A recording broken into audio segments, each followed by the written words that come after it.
recording. Okay, I'll start over. Thanks for joining the 7th episode of The Conley Show. I have a vision for The Conley Show, and it's to interview people from all walks of life, because I genuinely believe everyone has something to teach us. And today, Mark is going to tell us about not only being an author, but being an attorney as well. Mark, thank you so much for doing this. I really appreciate you taking the time. Austin, my pleasure. I was checking out your website, and it seems like you're a guy who's got a lot going on. You've written a number of books, but you're also an attorney as well. Well, I don't practice law anymore. I've been writing books. I do have a company that finances lawsuits called Lawsuit Financial. My daughter runs the company, and I basically act as a consultant these days. So, how long were you an attorney for? Is that something like 45 years? I've been an attorney for 45 years. Practice law actively for almost 30. Interesting. So, what inspired you to become an attorney? When you were a lot younger, you obviously had to go to law school, you had to take the bar exam. So, what really got the ball moving to become an attorney? Well, primarily my parents. My parents stressed education. My father especially felt that education was the ticket to success. And yeah. I had a Jewish mother and a Jewish father for that matter. But the old Jewish mother syndrome is that, my son the doctor. And science and math got in the way, and I couldn't be my son the doctor, so the alternative was my son the lawyer. And it was a much better fit for me. I had an English literature degree. I had a political science minor. Social justice became an issue. People getting screwed, for lack of a better way to say it. Not an articulate way of espousing what I did for a living, but it gets the job done. I could never, for instance, be a person who represents large corporations against citizens. Right. I'd much rather represent citizens against large corporations. So it's a good fit for me. So what was your specialty? Like, what type of law did you focus in? Social justice? Well, yes, but that's a vague term. A very vague, large term. Primarily, I was a trial lawyer. I handled personal injury and Social Security, workers' compensation, discrimination, product liability, medical malpractice, stuff like that, where a citizen is wronged by either another citizen or by a hospital, doctor, manufacturer, or the government. Right. Now, how hard was it to become an attorney? Obviously, there's a lot of education, but what was the bar exam like? The bar exam for me, I can't speak for other lawyers, but for me it was a relief. The hard part of the bar exam, frankly, is preparing for it. Taking it and realizing that you know everything. And I'm not saying that arrogantly. I'm saying if you work hard enough and prepare for the bar exam becomes relatively easy. The hard part is the pressure, knowing that if you don't pass the bar exam, you're not going to become a lawyer, A, and B, trying not to embarrass yourself by actually failing the bar exam and having to face your family and friends and classmates that you didn't pass it on the first try. Having said that, I know a lot of people who are terrific lawyers who did not pass the bar exam on the first try. Thankfully, I'm not one of them. And is it different state to state? Like, I'm in New York. would the New York bar exam be different than in another state? Yes and no. There's what we call them, and again, this is 45 years ago now, so it may have changed. But back then, there was the multi-state part, which is uniform, and everybody takes the same bar exam on that part. You can pass the bar exam by getting a certain number of points on the multi-state without having what you call the essay being looked at, which is the state part. So half of it is the multi-state, half of it is the essay. If you pass the multi-state, at the time it was 150. If you get 150 or above, you pass the bar exam. If you don't, your essay gets looked at, and you had to get 135 or more in combination of the two. I passed on the combination score. On the combination. And the point I'm making is that essay part is different depending on what state you're in. Right. And that could save you, in essence, if you don't do as hot on the bar exam. Is it multiple choice on that part, not the essay part, but the other part? Correct. It's a multiple choice exam, and a lot of it is which is complicated, at least for somebody as dumb as I am. What was complicated is they would ask you to choose the best answer. So the point is that there could be more than one right answer. Choosing the best answer is more difficult than choosing the right answer. Right. Now, so how long did it take you? Was it like a 6-hour exam type of thing? I believe, again, we're talking 45 years ago to an almost 70-year-old man, but I believe it was 6 hours, I want to say, maybe 8. Oh, wow. So that's a long time. Did you get any breaks, or was it straightforward? It was done over 2 days. You had the multi-state one day and the essay the next. And what I can't remember is I have to think it was 8 hours, 4 hours each. That's my sense, but I'm not positive. Yeah. Now, okay, so you take the bar exam, you pass the bar exam. How long was it before you found out the results? I took the bar exam in July of 19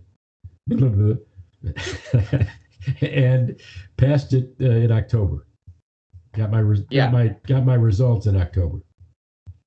Because you get your results. Now, what's next? Now, you pass the bar exam. Now, I'm sure you have to get hired by some law firm, correct?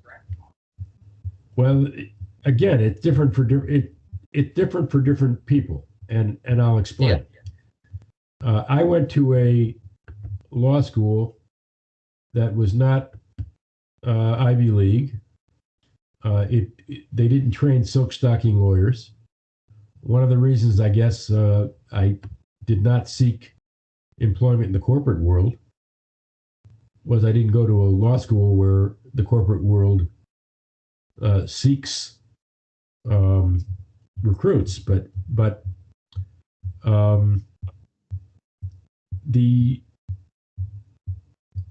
if you have Harvard, Yale, Brandeis type credentials, jobs come looking for you.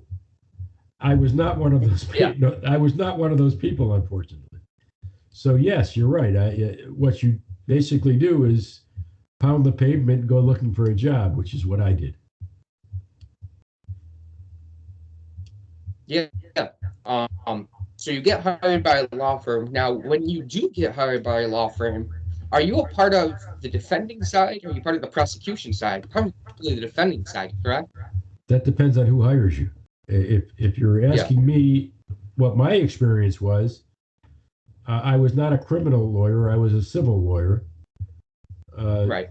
So the kind of personality that represents a defendant in a criminal case is the kind of person who represents a plaintiff or files the action in a civil case. I was a plaintiff trial lawyer. I represented individual citizens against the government, a corporation, another person, as like in a car accident. If you cause my car accident, I'm going to sue you individually. Your insurance company ends up taking up the defense, and you're really fighting with an insurance company, not with an individual. So even in those situations where David sues David, David is really taking on Goliath. Right. Yeah. So that's why it's important to have a lawyer that's on your side, because that sounds like that's a hard accomplishment to take on big firms like that by yourself. So do you have the support of the law firm? Like, if you have questions, who do you turn to? Like, if you're the lawyer and you have questions, who helps you? Well, there again, there's all sorts of lawyers, all sorts of law firms, all types of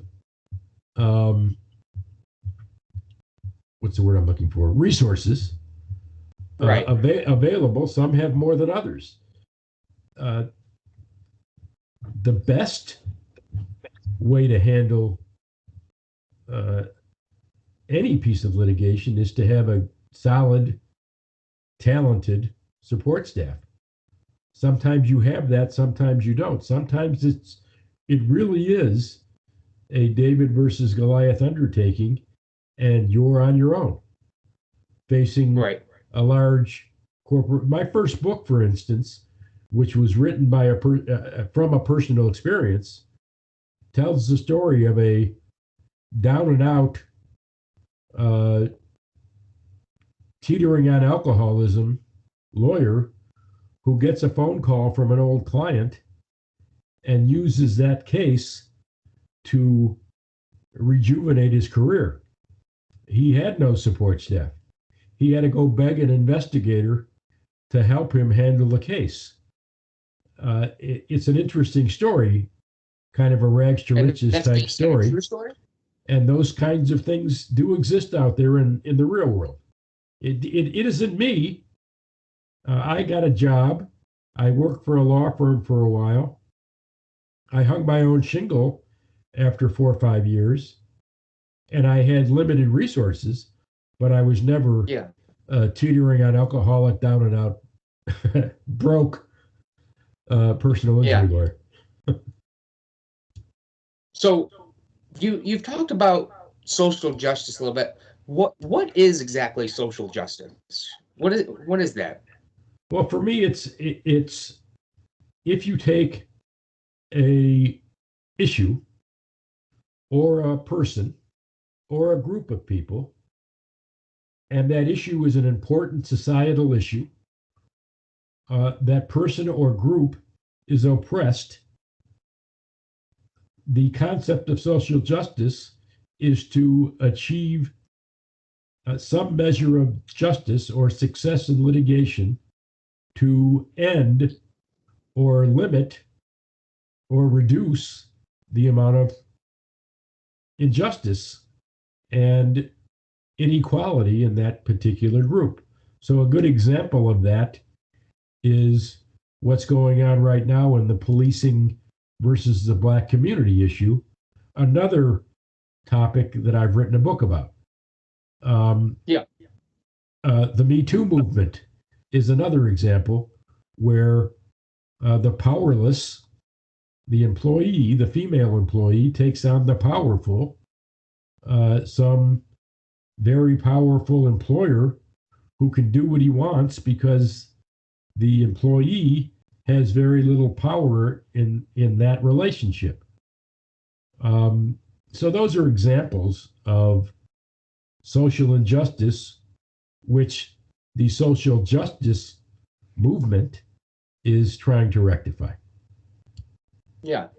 Now, let me ask you, I don't know if you're able to talk about it, but have you worked any high-profile cases that stood out in your career? Well, the one I wrote my first book about is kind of what we're talking about. It is the ultimate David versus Goliath case. I represented a couple of teenage boys who had been sexually abused by a priest in the early 70s. And back then, compared to now, clergy abuse or pedophilia in the clergy was a dirty little secret. It wasn't well known. If an incident happened, the church would quietly guilt their parishioners into either getting treatment or accepting a small sum of money in exchange for their silence. And the priest would go on either in the same community or a different community and continue to do the same things. So I handled a case back in the 80s resulting from this 70s incident that I refused to handle quietly or privately, handled it very publicly with no confidentiality agreement in the resolution. And after the case was resolved and the experience was as difficult as it was because of the cover-up by the church rather than the priest. Yeah.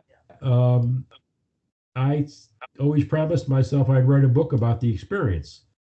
30 years later, I wrote Betrayal of Faith, which is a fictional account of that real experience.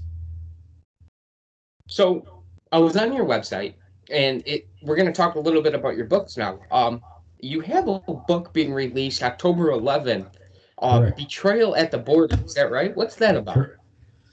That is about the immigration crisis and how it's playing out right now in real time, in real life. Betrayal at the Border tells the story of two different types of immigrants. One, a Venezuelan legal immigrant who overstays their visa because they have two American-born children, jobs in America, and they're afraid that if they try to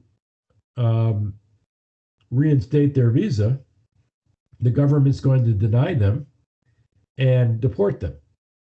What will happen to their American-born children if that happens? And things in Venezuela at the time are not good. Right. They were political activists in Venezuela. And if they're sent back, they're going to be in trouble. So they decide to buck it out rather than do it legally. And ICE ends up raiding their plant and putting them in a detention center. In addition to that, ICE goes to the school where the kids go, and rounds them up, and puts them in a detention center, not realizing that they're American citizens. And that's one side of the story. The other side of the story is naturalized citizens from Syria, Kobani, come to America because of the crisis between the Kurds, the Syrians, and a little bit with Turkey, because Kobani is on the border between Syria and Turkey. They come to America. They become naturalized citizens. They too have a American-born daughter. Hostilities have decreased a bit, and the mother wants to take the daughter to meet her maternal grandmother in Syria. They travel to Syria, and on the way to Kobani from Damascus by car, they are accosted and held hostage by ISIS. Zachary Blake, the hero of all my books, ends up taking on both of these cases and the book goes back and forth between the two crises. Interesting. Is it based on a true story? I mean, it's definitely something that can happen. It is not based on a true story. The only book I've written of the 7 that is case based, rather than being inspired by factual situations, is Betrayal of Faith. Now, having said that, what I do is I use the headlines. I write what I call rip from the headlines novels, and I use situations I've read about as inspiration for fictional accounts of those situations. So in that sense, they're based on factual situations, but the book is fiction. Yeah. When did you first begin writing? Because you just said you had 7 books. Does that include your new one too? That's coming out in October?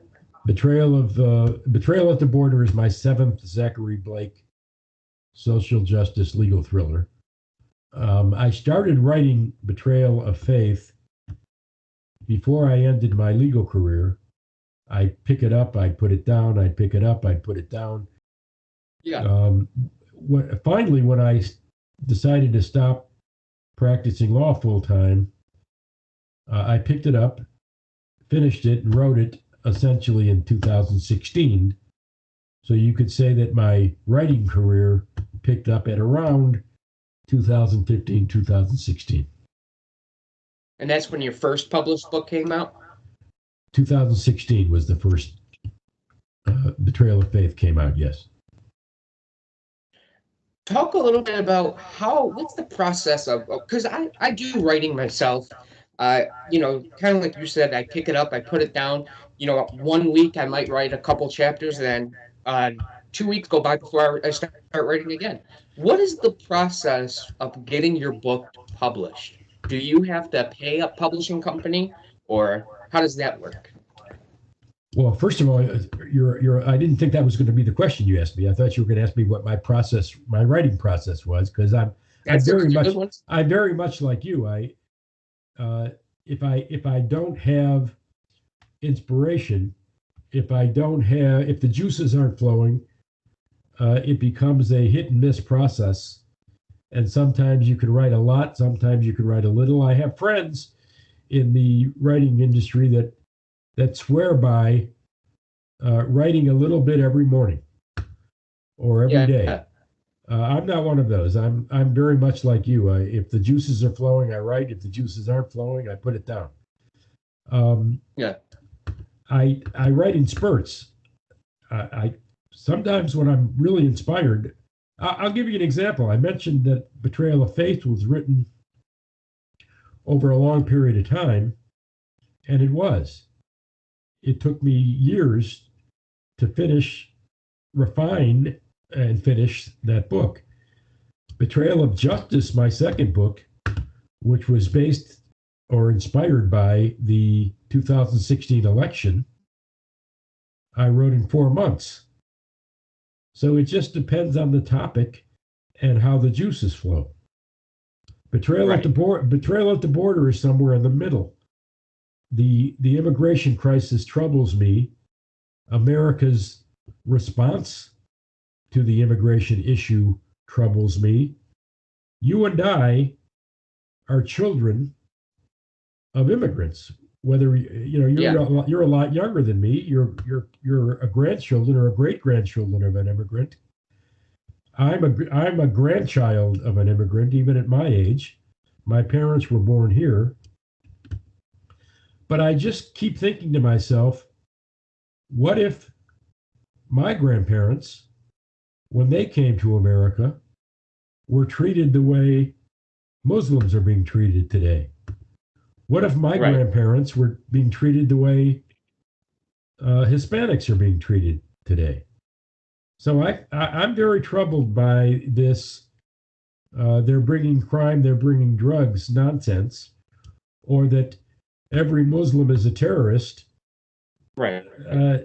I just think it's a very divisive, unfortunate tool being used politically in today's political climate.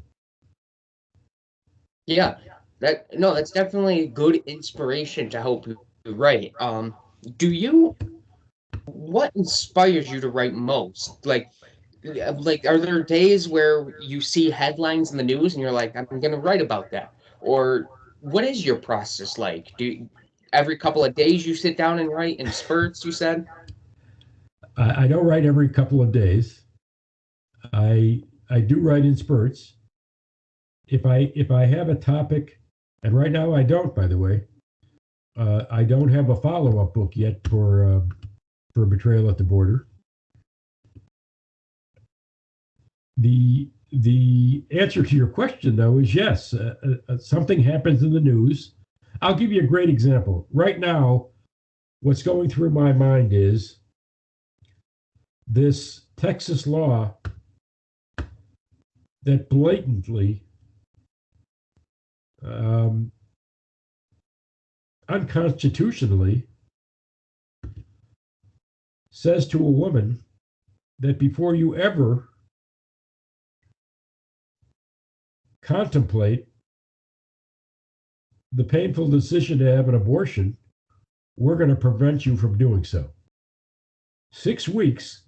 I mean, I have 4 kids, and I have 9 grandchildren, and I'm certainly not sitting here as a person who has been blessed with children and grandchildren to the amount that I have. I'm certainly not sitting here saying I'm pro-abortion. What I am saying is I'm pro-choice. There's a difference. I believe that that's a decision that a woman makes on her own, with her own family and her own doctor. Not that is any of my business. So for Texas to take what is, in my opinion, well-settled law, 1973, before I was a lawyer, even before I went to law school, even, and I'm 70 years old. Yeah. It's well-settled law that a person has a right to privacy in making that painful determination. And here comes Texas and Mississippi, for that matter, and says, hold the phone, we're going to challenge this because politically the Supreme Court has gone in a more conservative direction. So we're going to give this a try. And it's just a terrible way to handle important political and legal issues, in my opinion. So the juices are starting to flow with regard to that issue, and maybe or maybe not, you'll see a book out of that topic. Yeah. So I'm not going to keep you too much longer. A lot of my interviews right around the 30-minute mark. But what I was wondering is, do you write alone, or do you ever work with a co-author? I know you said you got some friends in the writing industry. Do you ever have them check out your works before you publish it? I have not done that. I have had my work edited, as most authors do.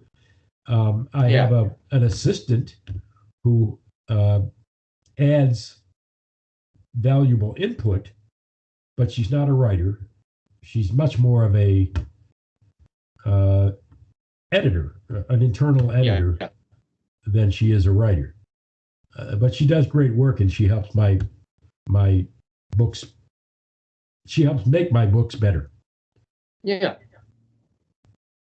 Well, for people who might be inspiring to write a book, or for even people who might want to be a lawyer someday, do you have any last messages you want to say to them before we wrap this up? Realize your dreams. Dreams are what, they joke about the so-called American dream. The American dream is real. And you can make your American dream real by working hard toward that end. And I believe that whether that's to become a lawyer or an author, you certainly have to work hard and become proficient at either the law or literature / grammar / putting 2 sentences together / putting paragraphs together / writing a novel. I have to be honest with you. I thought when I wrote Betrayal of Faith, I was flabbergasted that I was able to actually write a 300-page novel. I thought it was an exhausting, difficult task. I thought I was done. I thought I was what you call a one-and-done author. Something happened in my life that inspired that particular book. I never thought I'd write a second book, let alone 7. But politics and law make strange bedfellows, and the 2016 election came along, and I sat there thinking to myself, what happens if a self-professed bigot becomes president of the United States? What would that look like? And before Donald Trump was ever president of the United States, I wrote a book about a fictional president who wanted to ban all Muslims from the country and accused Mexicans of bringing crime and drugs. People said I did a hit job on Trump. And my response has always been, I wrote the book before he became president. If you see a similarity between him and my president, that's on him, not on me. Right. What that experience did, though, is it made me realize that I could actually write a pretty compelling novel, if I may pat myself on the back, about an issue that I did not handle in my practice or in my life, but just an issue that ticked me off. And once I had written the second book, Betrayal of Justice, I'm not going to say the other books were easy, because I just confessed to you that I'm having difficulty with the concept of an 8th book. But the juices flowed better when I realized that I had the ability, at least, to pick a headline topic and turn it into a novel.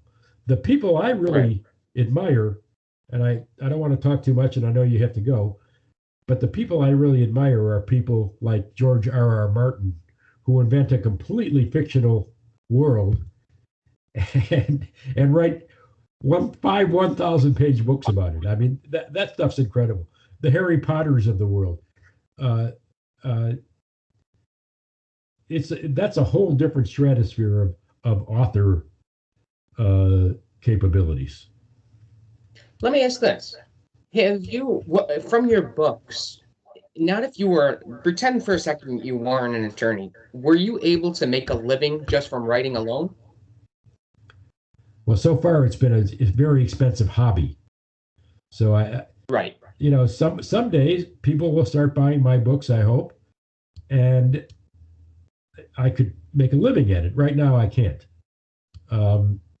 Right now, I'm a retired person with a decent bank account from my law practice and my lawsuit finance practice, and I supplement my author career with my retirement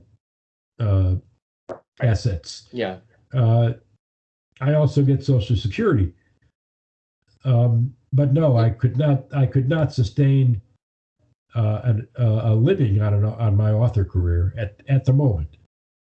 Right. Well, hey, I really hope that takes off for it. It sounds like tell all your listeners.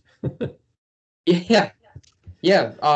Mark and Bello, what's the title of the recent book you're coming out with? Betrayal at the Border? Betrayal at the Border. The books in order are Betrayal of Faith, Betrayal of Justice, Betrayal in Blue, Betrayal in Black, Betrayal High, Supreme Betrayal, and Betrayal at the Border. The topics are, just so you know, white supremacy, cop on black shootings, school shootings, the Me Too movement, and a truth to power type issue in the Supreme Court, like the Kavanaugh hearings, and then this recent book about the border crisis in America. Now, do you use the same publishing company for all the books? I self-publish my work. Self-publish your work? Yeah, Yes. that's something that I've been looking into myself, and to self-publish, it isn't cheap. I mean, you can do ebooks. That's a little cheaper, I guess, but to physically print and like one of the things I realized is who designs your covers? I use a company to design my covers. Embarrassingly, I can't uh, think of the name of the company. J J That's J D and J or something like that designs. They do a very nice job, as you might have noticed on my website. The covers are pretty compelling covers. yeah, yeah, they do look nice. Um, well, Send me an Mark, email. Send me an email. I'll send you the name of the company because they're very good. okay, sounds good. And the email that I sent you the link to, right? Yes. All right. Well, Mark, I really respect your time. I really thank you for coming on. And to my listeners, until next time, stay curious.